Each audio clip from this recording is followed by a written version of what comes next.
নমস্কার নমস্কার বন্ধুরা, আশা করি সবাই খুব ভালো আছেন। আজ শনিবার 3 আগস্ট। প্রতি বছরের মতো এই বছরও আমরা শিবের মাথায় জল ঢালার জন্য বেরিয়ে পড়েছি। আপাতত আমাদের গন্তব্য হাওড়া স্টেশন থেকে শেওড়াফুলি, সেখান থেকে বাঁকে করে জল নিয়ে আমরা চলে যাব তারকেশ্বরের উদ্দেশ্যে। তো বন্ধুরা, এই হাওড়া স্টেশন থেকে যাত্রা শুরু করেছি। টোটাল 5 জন আমরা শ্রাবণী মেলায় যাচ্ছি তারকেশ্বরে শিবের মাথায় জল ঢালতে। ইউটিএস অ্যাপের থ্রু দিয়ে টিকিট কাটার দরুন আর লাইনে দাঁড়াবার প্রয়োজন হলো না, সরাসরি চলে গেলাম হাওড়া স্টেশনে, যেখান থেকে তারকেশ্বর লোকাল ছাড়বে। ফুড কোর্টটাও চোখে পড়লো। ফুড কোর্ট নতুন করে রেনোভেট করা হয়েছে।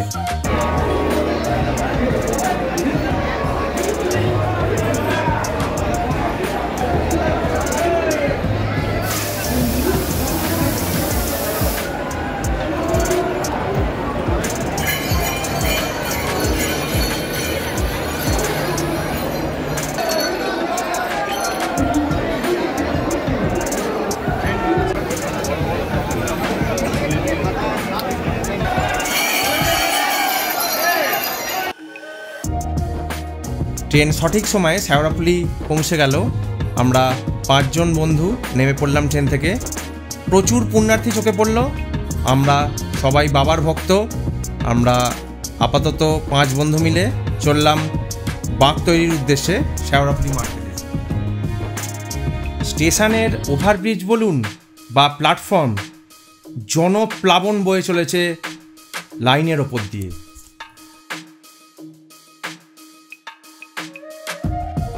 ব্যক্তিবিশেষে মনস্কামনা আলাদা হতে পারে, কিন্তু গন্তব্য আজ একটা জায়গাতেই সীমাবদ্ধ, সেটা হলো তারকেশ্বর।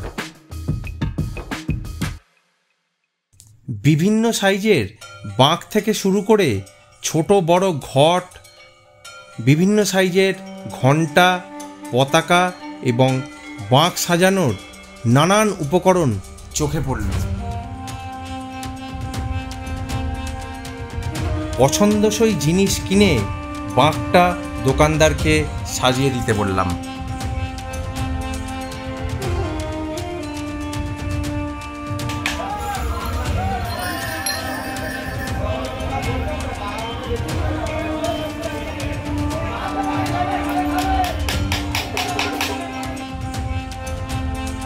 এই দাদা দ্রুত গতিতে বাঁক সাজানোর কাজ করে চলেছে।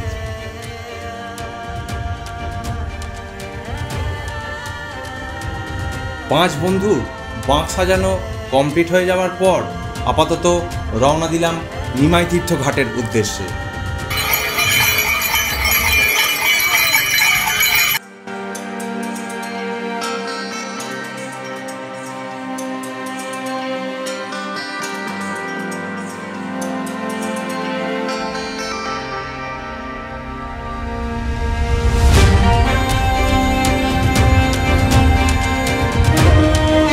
প্রসঙ্গত বলে রাখি, আমরা 5 বন্ধু এই নিমাই তীর্থ ঘাট থেকে গঙ্গা থেকে জল নিয়ে আমরা একে একে রওনা দেব ডাকাতে কালী, তারপর কাশী বিশ্বনাথ, তারপর লোকনাথ ধাম এবং সবশেষে বাবা তারকেশ্বর ধাম।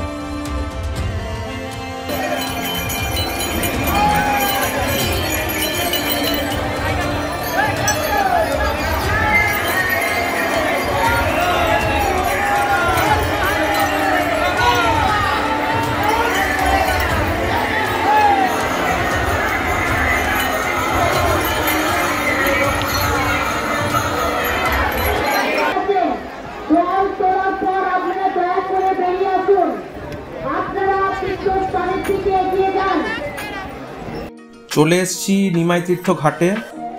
অসংখ্য পুণ্যার্থীর ভিড়। তো আপাতত আমরা আমাদের এই বাঁকগুলোকে এখানে রেখে একে একে স্নান করে তারপর ডাকাতকালীর উদ্দেশ্যে রওনা হব।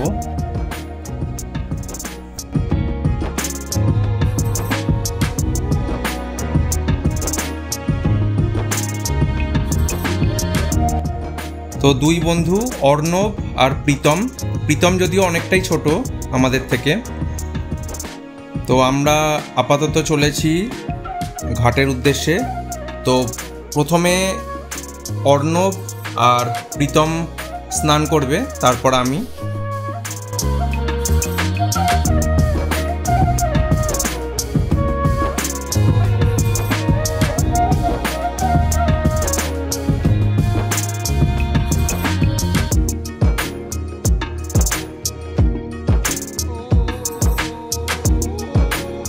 বাবা তারকনাথের নাম নিয়ে ঘটে জল ভরলাম এবং মেয়ের মঙ্গল কামনা করলাম। যাই হোক, প্রচুর স্বেচ্ছাসেবক চোখে পড়ল। ওনারা প্রতিনিয়ত সাধারণ যে সমস্ত পুণ্যার্থী আছেন তাদেরকে অবিরাম গাইড করে চলেছেন। তো আমার বন্ধু অর্ণব, ও যেহেতু ব্রাহ্মণ, আমি ওকেই করতে দিয়েছি, যদি কিছুটা মঙ্গল হয় আর কি।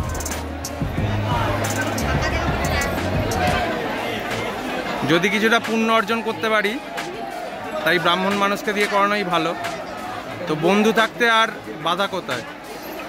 নিজে তো জীবনে অনেক পাপ কাজ করলাম, নরকের যে কোথায় ঠাঁই হবে মহাদেবী জানেন।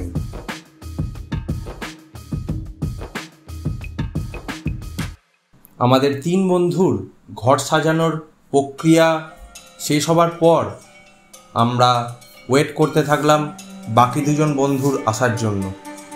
সেই ফাঁকে বেশ কিছু খণ্ডচিত্র তুলে ধরলাম আপনাদের জন্য এক্সপ্লোর অফ টাইমের এই চ্যানেলে। যদি এই ভিডিওটা ভালো লেগে থাকে অতি অবশ্যই লাইক, কমেন্টস, শেয়ার করে পাশে থাকবেন এবং অন্যকে শেয়ার করবেন।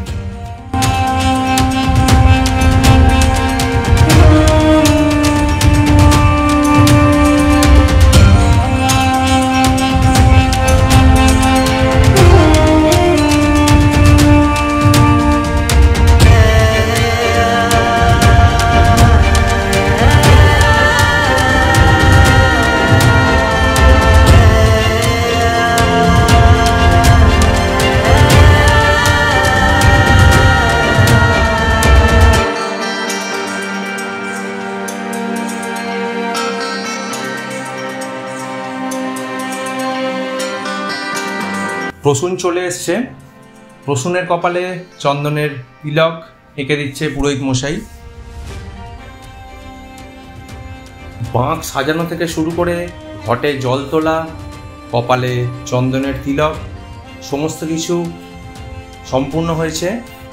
এইবার আমাদের বেরিয়ে পড়ার পালা বাবার তারকনাথের উদ্দেশ্যে।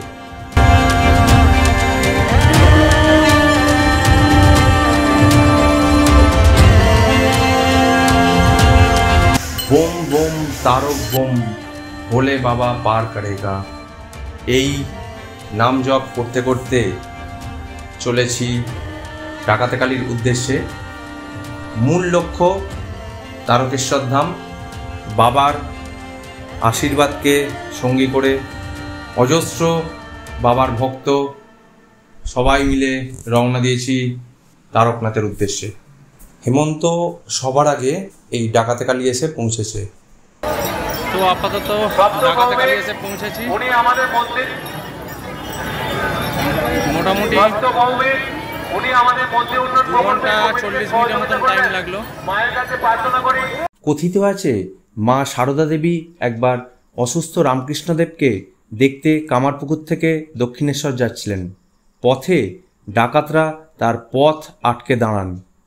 পরে মায়ের মুখে কালীর মুখের প্রতিচ্ছবি দেখে ডাকাতরা ক্ষমা চায়। রাত্রি হয়ে যাওয়ার দরুন মা সারদা দেবী ডাকাতদের ডেরায় থাকতে বাধ্য হন।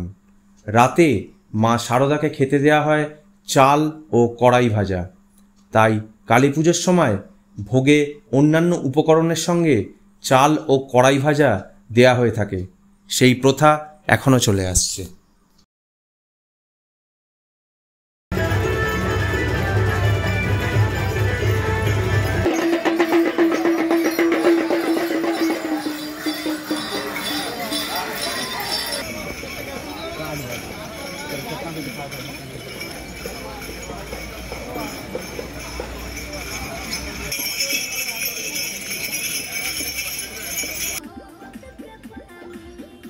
যাত্রাপথে এইরকম বিভিন্ন ধরনের সুসজ্জিত বাঁক চোখে পড়ল।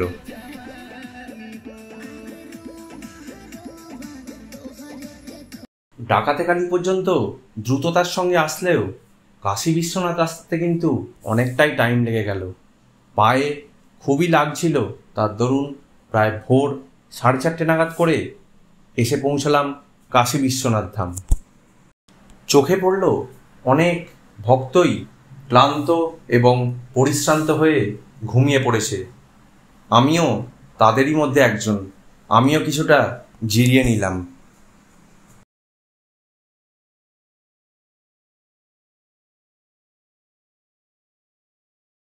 কাশী বিশ্বনাথ পৌঁছে বাবার চরণে গঙ্গার জল অঞ্জলি দিলাম ও মেয়ের মঙ্গল কামনায় প্রার্থনা জানালাম।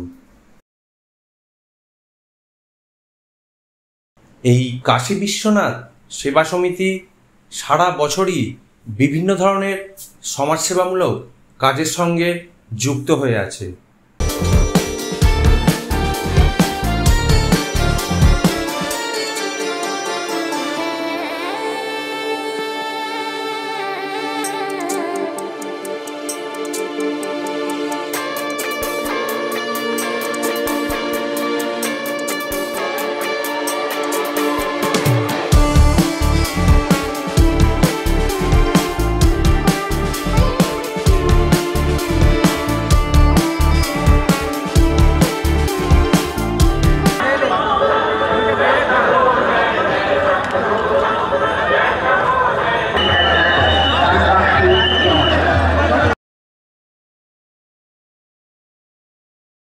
প্রায় 3 ঘন্টা হাঁটবার পর অবশেষে এসে পৌঁছলাম আমাদের তৃতীয় গন্তব্য লোকনাথ ধামে।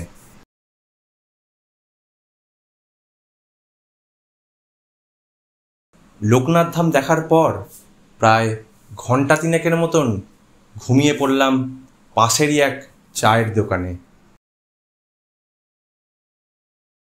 অবশেষে বেলা 11টা নাগাদ পৌঁছলাম তারকেশ্বর ধাম। আমাদের চোখে মুখে ক্লান্তির ছাপ স্পষ্ট হলেও মনে কিন্তু এক দারুণ প্রশান্তি, কারণ আমরা অবশেষে উপস্থিত হয়েছি বাবার উদ্দেশ্যে তারকেশ্বর ধামে। বাবা তারকনাথের উদ্দেশ্যে সমস্ত মনস্কামনা জানিয়ে একটাই প্রার্থনা করলাম, আমার পরিবারের সঙ্গে সঙ্গে সারা পৃথিবী যেন ভালো থাকে, শান্ত থাকে। এই পৃথিবী থেকে যেন সমস্ত হানাহানি, ঘৃণা এই সমস্ত যেন দূর হয়ে আবার এক সুন্দর সকাল যেন ফিরে আসে।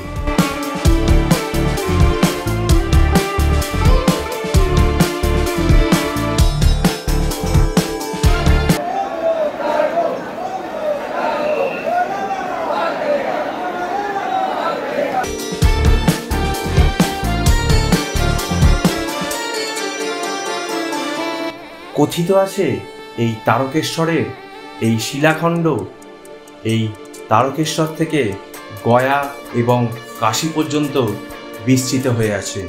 বাবার দর্শন পাওয়ার পর দুধপুকুরে স্নানের উদ্দেশ্যে গেলে আমাদের স্বেচ্ছাসেবকগণ বলে মন্দিরকে প্রদক্ষিণ করে ওই পাশ দিয়ে ঘুরে আসতে, যার দরুন আমরা লোকাল মার্কেট এক্সপ্লোর করতে করতে এগিয়ে চললাম। মন্দির পাড়ায় চোখে পড়ল নটরাজ ট্যুরিজম প্রপার্টি, যা আগে নাম ছিল তারকেশ্বর ট্যুরিস্ট লজ।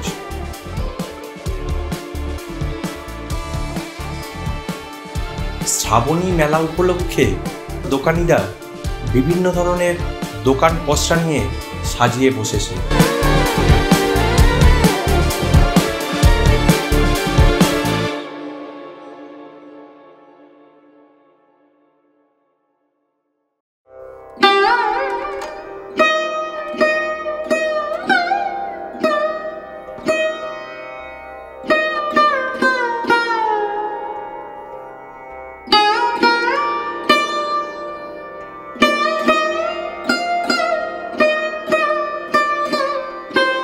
শ্রাবণী মেলা উপলক্ষে বিশেষ মেডিকেল ক্যাম্পও খোলা হয়েছে দেখলাম।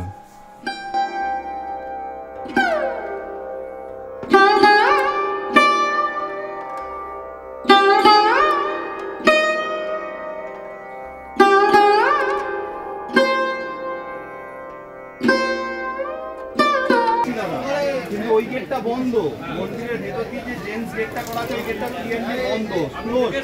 হ্যাঁ, আমাদের আমরা জল ঢেলে এলাম, আমরা পুরো এলাম, ঘুরে ঘুরে ঘুরে ঘুরে এলাম। এতটা দীর্ঘ পথ অতিক্রম করার পর এইরকম অরাজকতা সত্যি মনকে ভারাক্রান্ত করে দেয়। বন্ধুরা, শ্রাবণী মেলার এই ভিডিও আপনাদের কেমন লাগলো অতি অবশ্যই আমাকে কমেন্টস করে জানাবেন। বাবার আশীর্বাদ সবার ওপর বর্ষিত হোক। ধন্যবাদ।